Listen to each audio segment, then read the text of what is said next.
Now, there's also one more story from August of 1971.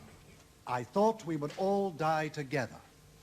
3 little British brothers lived with the fear of death for 8 hours yesterday. They lay trapped together among the rubble of a collapsed Spanish holiday hotel.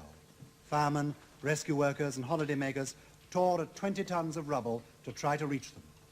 Saved and smiling, the boys were hauled out after 7.5 hours, unable to move. All I could see was just a dash of light, and the dash of light, you know, let in air so we could breathe. Lots of dust everywhere. Plenty. You thought you were dreaming, didn't you? Yes. And what did you do?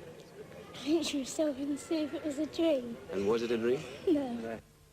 Horrific, away on holiday, and have something like that happen. What do you remember of it? It's basically, I think, the sheer confined space and the fact that I personally couldn't move at all.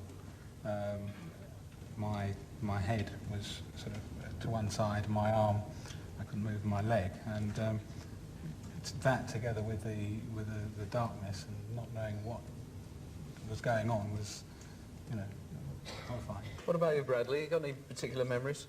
I can remember taking it in turns to shout for help and thinking, no, this is not doing any good, but we might as well have a go anyway.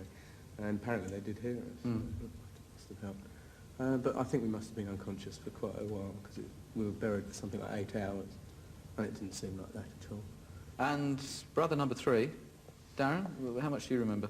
Well, as I was only 4, I can't really remember much. But all I do remember is being sort of carried out above everyone, and everyone sort of cheering. And for some strange reason, I remember people looking at my hands to see the mess on them. That's all.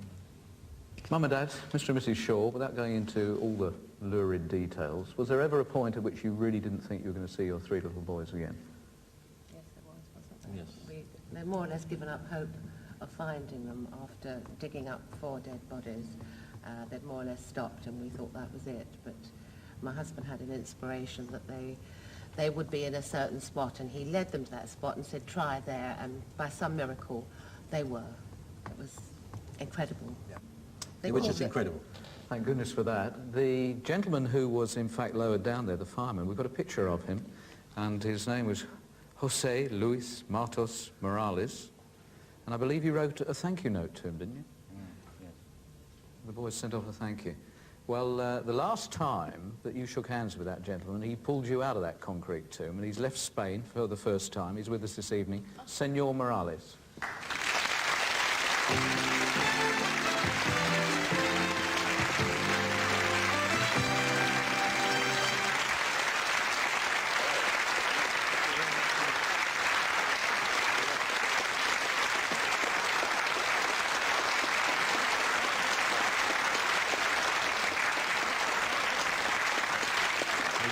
I believe has brought you a small gift. A present from the fireman of Malaga. Thank you very much.